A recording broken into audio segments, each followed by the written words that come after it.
The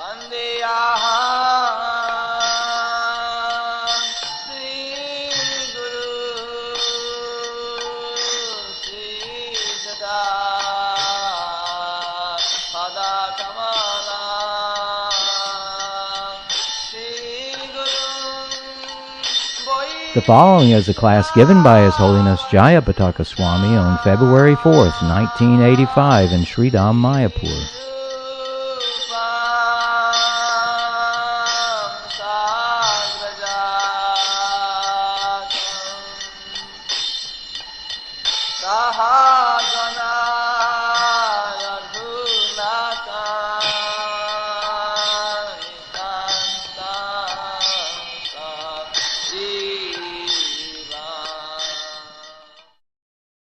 Mukha karoti vachalang pangulang gayate giring yat kripatamahang bande Sri Gurung Dinatharinang Paramanandha Madhavam Sri Chaitanya Iswaram.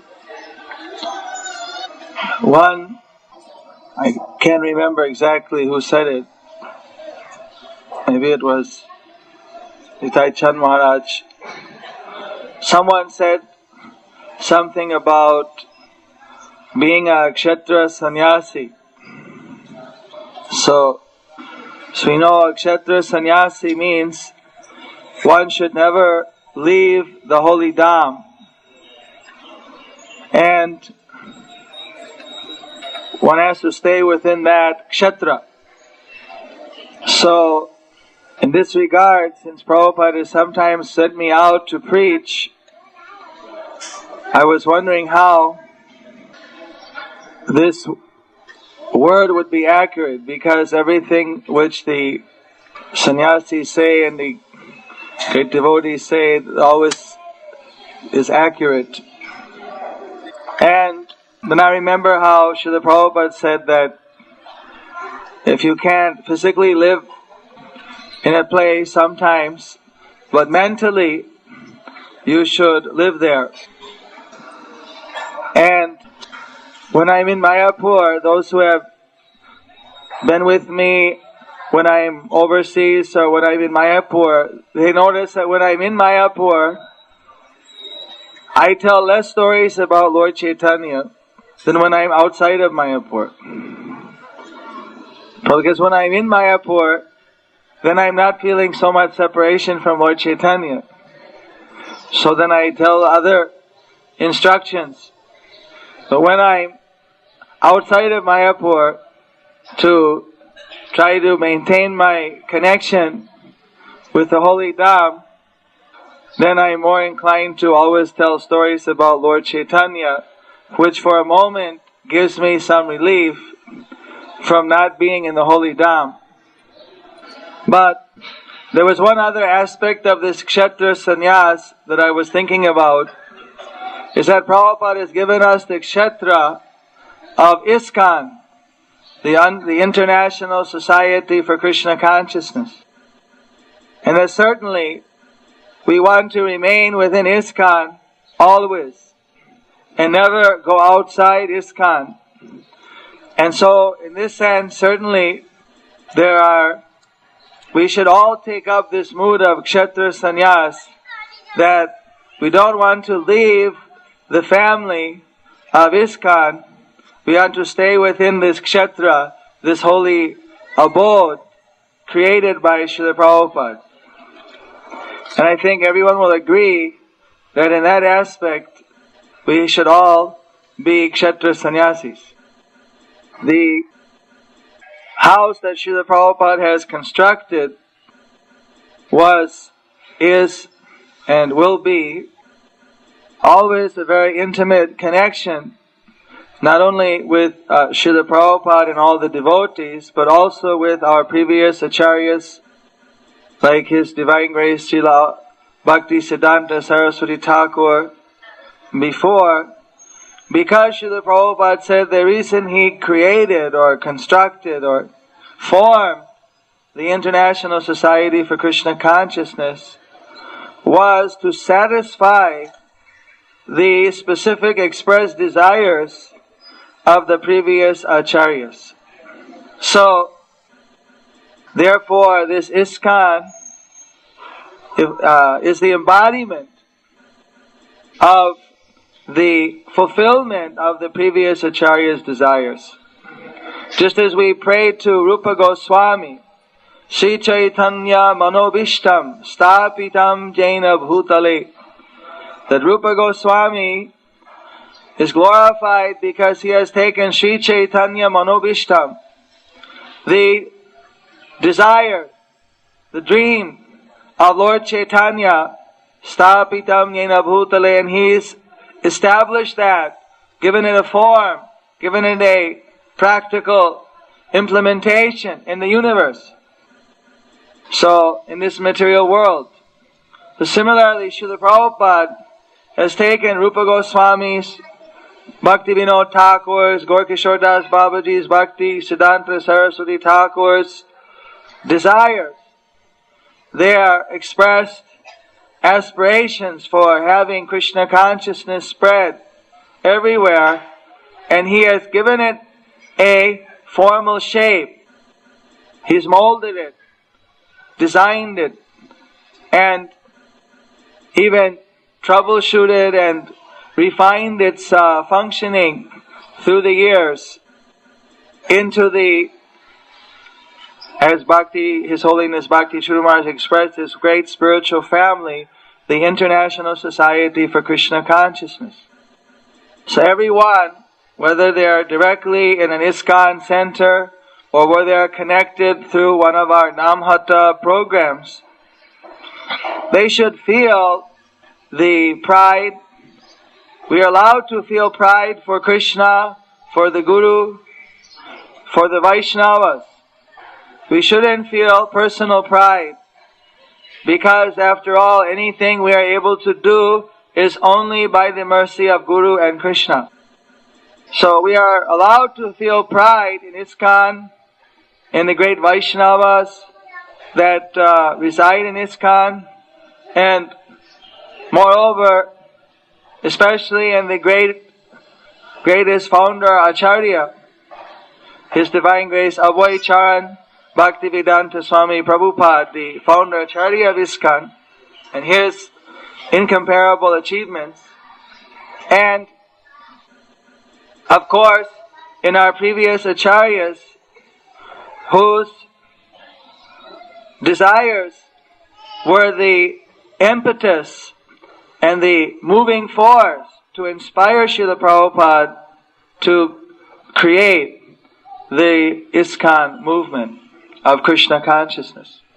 So, in this movement, our special strength is that we are dedicated to carrying out the instructions of the spiritual master and the previous spiritual masters.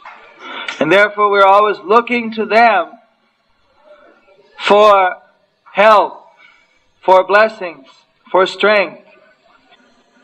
Actually, Srila Prabhupada once instructed that a disciple should always feel like a fool before a spiritual master. So then I took advantage of that instruction, and I thought myself very proud that I was going before Srila Prabhupada, and that I told him, the Srila Prabhupada, I am a great fool. At that time inside I was quite proud of myself that I remembered his instruction, and I was superficially humiliating myself. But seeing through my false ego, he looked at me and said, yes. So, we have to not only remember the instruction of the spiritual master, not only be proud to be connected with his great disciplic succession, but we also have to guard ourselves from being conceitful or being self-proud when during some rare moment we happen to remember their instruction and we try to do it. We should rather think that this is the lowest of this is the minimum obligation I have. It's our eternal duty to carry out the instructions of the spiritual master. It is nothing to be proud of. This is the minimum. Rather, we should try to carry out the instructions of the spiritual master. If we can do that, well, our success is guaranteed. But our aspiration should be to not only carry out the instructions of the spiritual master which he has directly given, but then to try to fulfill other dreams, other desires of our spiritual master and even the previous acharyas. And ultimately of Sri Chaitanya Mahaprabhu. And of course, even if we were able to do that, we should still not feel proud of ourselves. But we should feel thankful if anything is able to be achieved, that their mercy has been given to enable that to happen. We should always see how the mercy is coming down. Now, of course, the devotees, they see that this individual is doing this service. And of course, it's their duty to glorify the Vaishnavas. That's how Krishna, he has the competition. The Vaishnavas are trying to glorify the Lord, but the Lord is trying to see that the Vaishnava is glorified. So the Vaishnava himself never thinks that he's doing anything. Master and the Vaishnavas and Lord Chaitanya Krishna. But from the external view, it appears that he's doing everything. And so he's getting the credit. This is Krishna's way of winning in the competition. He's giving the mercy, taking the devotee as his instrument in his own hands, doing wonderful things sometimes, but he lets the devotee take the credit, when actually he's doing everything. This is the devotee's viewpoint, and this is the fact. So, our greatest aspiration is to be an instrument in the hands of the Lord. Some great yogis, they want to achieve Yoga Siddhi, mystic power, so that they can have the satisfaction of doing wonderful things. But that's very dangerous, because after all, that Yoga Siddhi is also a blessing of the Lord. But those yogis think that they're doing it themselves, because they've got that technique how to manipulate material nature through yogic siddhi. The devotee doesn't desire any independent power. The devotee wants rather that Krishna use him as an instrument in his hand through his spiritual master. That the Guru Parampara mercy is coming down, and thus the devotee is an instrument in Krishna's hand to do his will. So, that is the greatest desire of the devotee. Remember Srila Prabhupada in his prayer when he reached America, he said, I don't remember the exact words, maybe Bhakti Churu Maharaj has memorized it, something like, Nachao Sevave Nachavo, something like that. Did you make me dance in your hands, just like a puppet? However you want me to dance, let me dance in that way. That we want to be guided at every second by the Lord. And actually Krishna gives us guidance. The spiritual master gives us constant help. One can realize a constant connection with Krishna by his mercy. So, we should reinforce that connection by doing those things which are pleasing to Krishna. The Krishna said, there's nothing which makes the devotee more dear to me, nor will there be ever a devotee who is dearer than the one who explains these teachings of Krishna consciousness to my devotees. This is one of the last verses in the Bhagavad Gita. So, because all of you are in this Krishna conscious movement, that means all of you are very, very dear to Lord Krishna. So, therefore we have to be very careful. Even a guru should be careful not to offend a disciple. Of course, the guru is always thinking of the welfare, the spiritual welfare of the disciple. Should somehow that consciousness be lost, that would be very dangerous. Because even the disciple is considered as dear. In fact, you'll find in South India, some of our Vaishnava Sampradayas have become very much influenced by the Shankaracharya method of sannyas. So when the disciple approaches the guru and offers obeisances, the guru normally never responds. At best, he may offer some ashirvada. But we find that in our Vaishnava culture, that the guru should return the obeisance offered by the disciple. So you find that when the disciple is bowing down, our previous acharyas, Prabhupada, they would also, with folded hand, they would return. Because in the heart of that disciple, Krishna is there. So we are to respect the presence of Krishna in everyone.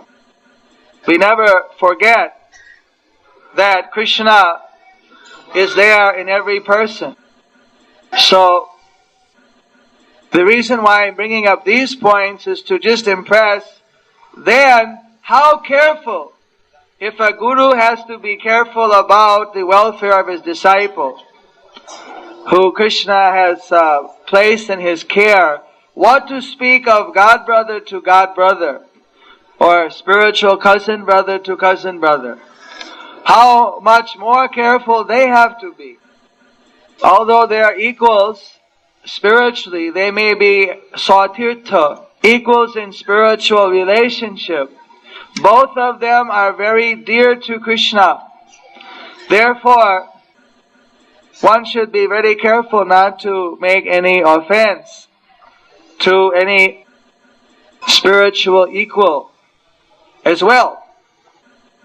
And then you can understand how important it is to be very cautious, not to be negligent or offensive or demanding to one's spiritual superiors. So, this is the International Society for Krishna Consciousness. So that means we have to increase our awareness, our consciousness of Krishna. And Krishna is never alone. He is always with the devotees. So we have to increase our consciousness of the devotees. And all those things which are loved by Krishna. Just as we say, Mahaprasade Govinde Nam Brahmane Vaishnave Swalpa Punyang Bhatarajang Vishwasanaiva Joyate. That someone is not of a small faith. If he has faith, she has faith. When we say he, we mean both always. In the Lord's Mahaprasadam, in Govinda's holy names, in the Vaishnavas, in the Brahmanas, those who know the absolute truth. Even they're not Vaishnava, they don't know Krishna, but if they know Brahman, the spiritual reality, they're also considered transcendentalists. They're to be respected also as dear to Krishna, although the Vaishnavas are more dear because they have accepted Krishna as their life and soul. So Krishna also accepts them in reciprocation. So I know that in my crude and inefficient way of trying to carry out Srila Prabhupada's orders, sometimes in my crass enthusiasm, I may sometimes step on the toes of different of my godbrothers and cause them unnecessary inconvenience. I was told by one godbrother who's not here today, so I won't mention his name, that when we were just living in the grass hut here, and I was growing those bananas and papayas and everything, that I was very strict that all of the fruits should first go to Krishna before they're offered. In fact, when I hear today that sometimes our Gurukul students rate the mango trees before offering them to Radha Madhav, it makes me angry. And they're very lucky I'm not around during that ripening of the mango season. So at that time, apparently I was a bit insensitive that one of my godbrothers was very sick. And we at that time had no money, no car. All we had was one bicycle. And he was very sick. He couldn't eat the rice prasad that we were taking at that time. So he'd ask if he could have a papaya. So I said, well, let it be offered. Then you can have the Mahaprasad. But he said that when he went for the Mahaprasad, that time, because the pujaris, although they weren't sick, but they were wanting their share, they gave him only 2 small. So he was on the verge of starvation. So he noticed that one of the papayas was ripening on the tree. But the ripened part, when papaya turns ripe, it turns red, that was on the inside of the tree. So it was not spotted yet by me. So he had to confess to me just a few weeks ago that in that moment of weakness, he actually stole the papaya and hid it. And at midnight, he went out in the field and he devoured the papaya, because that was the only time he could get away with it. But actually, I felt bad that although I wanted to, of course, protect Krishna's property and see it was offered, that I had caused so much anxiety to one of the other devotees. And in this way, then I felt maybe I'm committing so many offenses. In trying to do my service, I may become niyamagraha. But that way I have to request everyone that in this way, if I've ever committed any kind of offenses where in trying to do my service I become a little fanatical or something and thereby cause someone difficult, that they could kindly give me their forgiveness for that. By my nature I become fixed on a particular thing of some quality, I don't know if it's a defect or what it is, but I have some concentration that whenever I am thinking about one thing, I become very absorbed in that. And my mother, my previous ashram, she told me that even when I was a child, if I was reading a book, normally with children, if you call them for lunch, they always like to come. Of course, if they're playing, sometimes they don't like to come. But normally, if they're reading a book, they'll rather go and eat prasadam, or food. Apparently, when I would read books, or be doing something, I would become so absorbed that they would call, I would actually not hear them. And it was a fact, I wouldn't hear, they would have to come and touch my body to break me out of that concentration.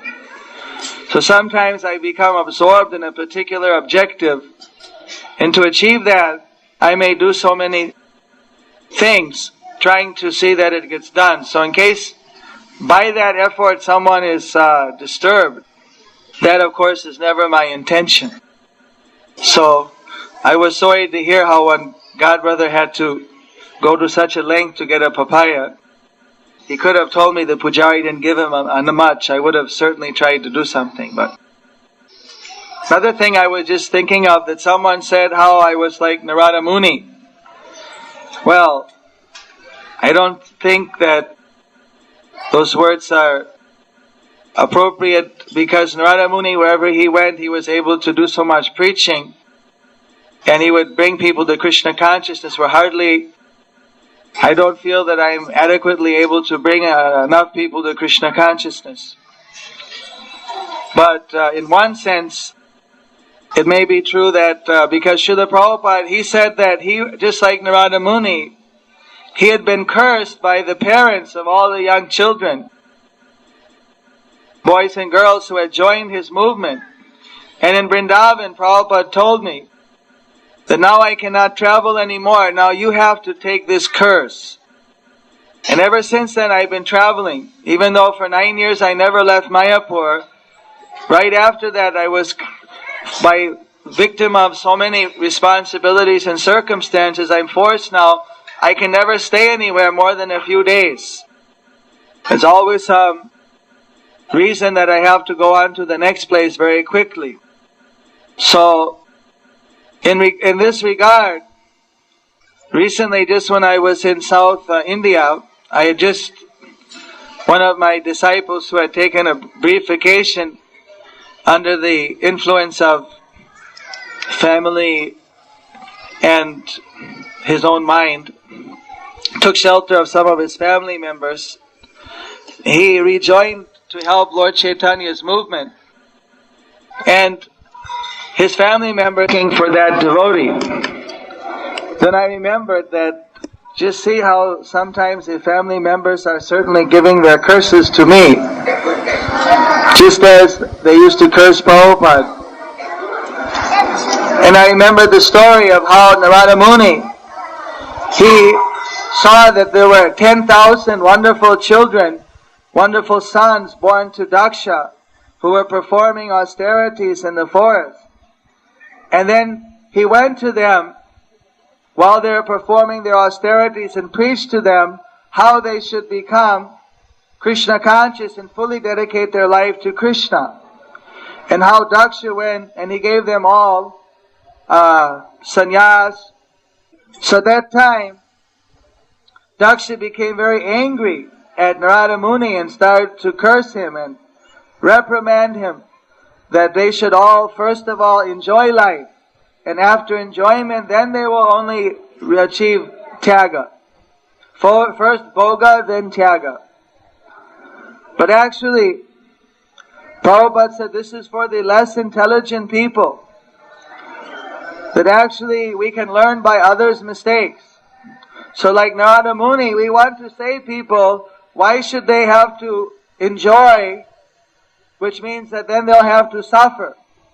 Bhoga brings tyaga because by sense gratification that brings suffering.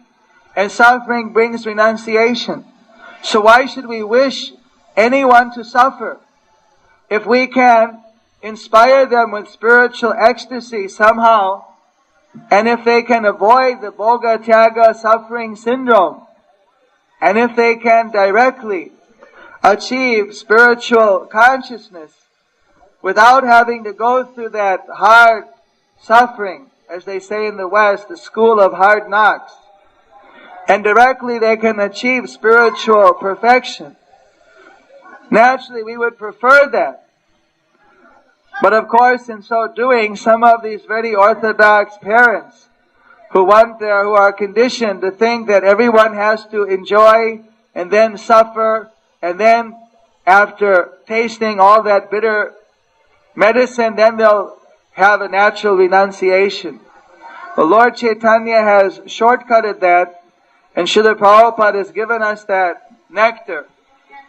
That we don't have to suffer more than we've already suffered in this Kali Yuga. Then immediately we can take up spiritual life. Atata Brahma Jigyasa.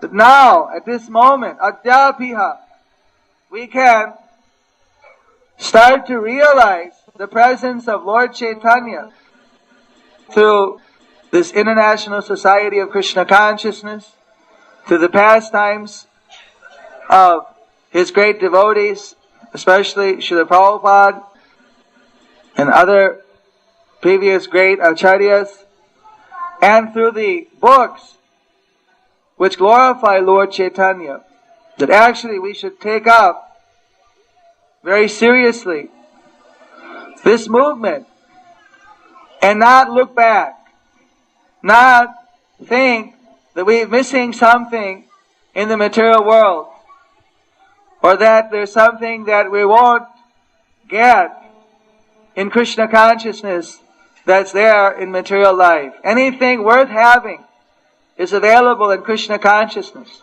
And if it's not available in Krishna consciousness, just like drugs, illicit sex, gambling, or meat eating, that simply means it's not worth having. It's something which is bad for us. Anything which is tolerable, even, you can have in Krishna consciousness. And anything which is intolerable, which is poisonous, that is restricted. So we shouldn't lament for anything in the material world. Rather, we should always be very optimistic with our spiritual life, and we should have a very pessimistic attitude regarding this material world. Actually, we see when someone goes back in the material world, they try to enjoy, but they suffer so much anxiety. So we don't want anyone to suffer this anxiety. We don't want anyone to, as Daradar or someone mentioned today, I think yesterday, someone mentioned this habu dubu. We don't want anyone to take the dunking of habu dubu in the material world. But we want everyone to stay in the ecstasy of Krishna consciousness. So, our process, of course, is chanting Hare Krishna, dancing in ecstasy, and then offering a wonderful offering to Krishna and feasting. So, since today seems to be dedicated to most of these activities, I don't want to delay the program any further. But I want to encourage everyone to take up that Ksetra sannyas mood, whether you're a grihastha or brahmachari, or whether you're banaprasthi or sannyasi, that everyone should remain always in the Ksetra of the Krishna consciousness movement and try to bring others into this transcendental free zone where they can be free from the reactions of their previous karmas and where they can be free to serve Krishna in transcendental love and ecstasy. Hare Krishna.